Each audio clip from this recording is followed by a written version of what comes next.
Me incomoda um pouco essas comparações com essa análise do construtivismo brasileiro e seus vínculos embora eles estejam nos manifestos, nos discursos, com as escolas europeias e com os projetos russo, da Bauhaus, da escola de Ulm, em grande parte porque é muito difícil pensar que era a industrialização nas primeiras décadas do século e o que é depois da década de 50, depois da guerra, uma cultura de massa já prestes a surgir. Lá você tem um sentido do desenho que não atinge todo a sua plenitude. Você pega na reflexão de um Klee, de um Kandinsky, por exemplo, na Bauhaus, né? E o que ele vai vir aqui, mais nesse sentido geométrico. A questão também industrial, eu acho bastante relativa. Você tem mais um campo da publicidade do que um campo propriamente da indústria. Se pensar no construtivismo russo, que era um desenho da Popovna em questão de roupa, ele é muito diferente do que é um padrão de tecido, só. Um desenho do vestuário, uma roupa pensada para esse homem, tem um ideal aí que quase desaparece, né, também. Eu acho mais interessante fazer as diferenças do que ficar nessas analogias que são um pouco... acho que ficam mostrando como a gente conseguiu chegar a algo próximo do que eles fizeram e perde um pouco a particularidade, né, tentar analisar o que acontece mesmo aqui. Outra coisa que eu queria dizer na fala do Conduro, ele diz que no Brasil não existe um nacionalismo, né? É impossível pensar esses projetos todos sem vinculados à substituição de importações e os projetos de uma indústria nacional, no sentido de até um projeto de disputa no mercado internacional com produtos brasileiros, uma espécie de expansão brasileira, um surto nacionalista da época.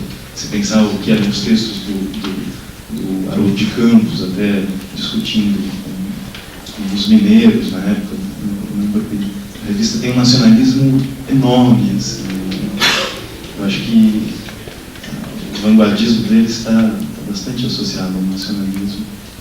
E eu acho que outra coisa é bastante estranha, assim, a gente precisa a cada 50 anos ficar comemorando essas fundações, né? Antes era o modernismo, agora fica o construtivismo, né? Eu acho que a gente precisava ter um sentido mais crítico também em relação a isso, para não virar mais uma comemoração e depois a gente esquecer a verdadeira densidade, a verdadeira cultura que isso significa e algumas consequências que tem, né?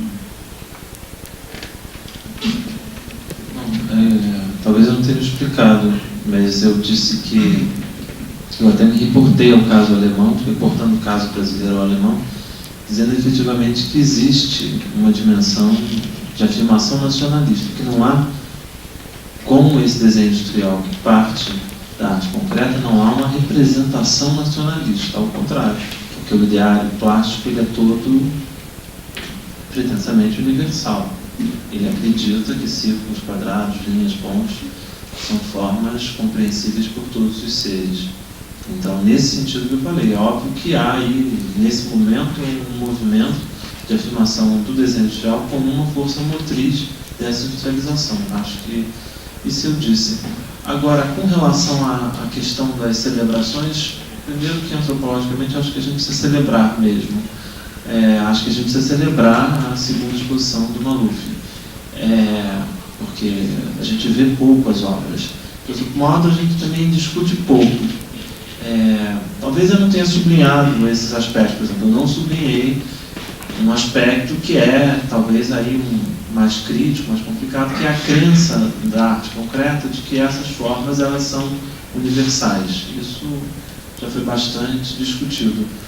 Mas, de outro modo, também, eu acho que a constituição de um campo crítico também se dá pela discussão dos valores positivos da arte. E aí, me parece até que evidenciar os valores da arte concreta, desse movimento de arte concreta, de desenho industrial, é algo muito importante se a gente pensar como eram valores que estavam em baixa.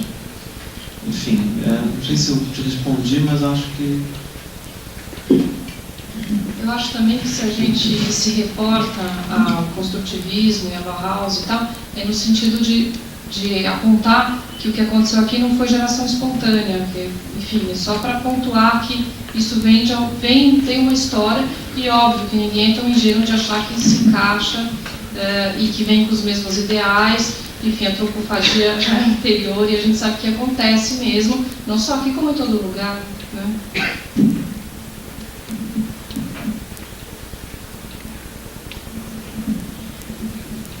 Acho que o Bonner queria falar depois.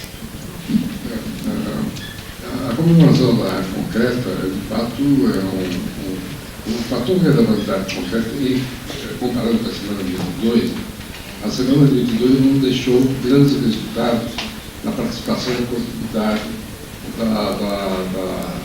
dos brasileiros, no sentido de poder participar de todos aqueles movimentos que foram feitos, a não ser a música de Vila Lobos.